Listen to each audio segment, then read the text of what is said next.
madaxweynaha dowladda federaalka Soomaaliya Maxamed Cabdullaahi Farmaajo ayaa xalay la kulmay kooxda gobolada Waaberi qaar kamid ah awaanada iyo fanaaniinta kooxda qaranka ee Waaberi ayaa kulankan ka qayb galay kuwaas oo madaxweynaha u jeediyay talooyin ku aadan sidii xuduudda kooxda looga dhigi lahaa sidii ay ahaan jirtay waagii hore. gobolada Waaberi ayaa ah kooxda kaliya ee bulshada wacyigelin karta heesaha iyo murtida waxa ay aas u yihiin nabadda iyo isdhexgalka bulshada.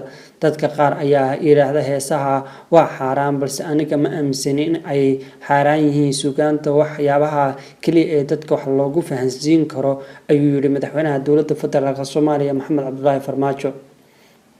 dhinaca kalena madaxweynaha ayaa sheegay in uu u yeedhi doono fanaaniinta iyo abwaanada qurbo joogta ka noqday kooxdan waxaana uu ballan qaaday inuu siin doono qalabka ay u baahan yihiin iyo weliba mushaarkooda si ay u horumariyaan fanka Soomaaliyeed. kulankan madaxweynaha uu la qaatay kooxda gobolada Waaberi oo ay ka qayb galeen wasiirka warfaafinta iyo hanuuninta iyo dadweynaha Cabdiraxmaan Yariiso iyo marti kale ayaa waxa madaxweynuhu sheegay in uu diyaar u yahay inuu soo nooleeyo xuduudii kooxdani. kooxda Waaberi ayaa kala daadsanaan xoogan waxa ay ka dhex muuqatay tan iyo burburkii dowladda dhexe ee Soomaaliya waxaana ay ahaayeen kuwa aan inta badan laga warqabin siiba intii lagu guda jiray dowlad la'aanta dalka Soomaaliya.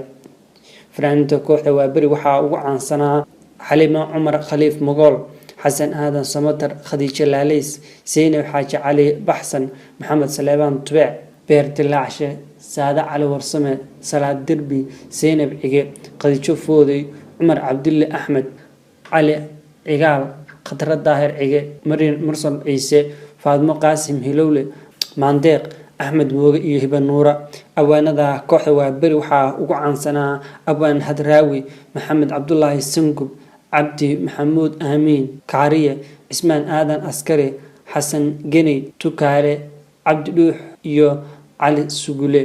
riwaayadihii ugu caansanaa ee kooxdan Waaberi waxaa ka mid ahaa Shabeel Naagood, Yaxaas Dhige Duub, Qabriga Jacaylka, Xuud Baa Liqay Jacaylka iyo Dab Jacayl Karin waa.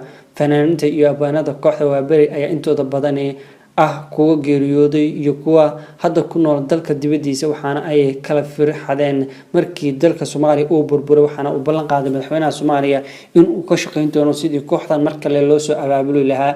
waa ballanqaadkii ugu weynaa oo madaxweynuhu u sameeyay dhanka fanka iyo weliba madadaalada inuu dib u soo nooleyn doono.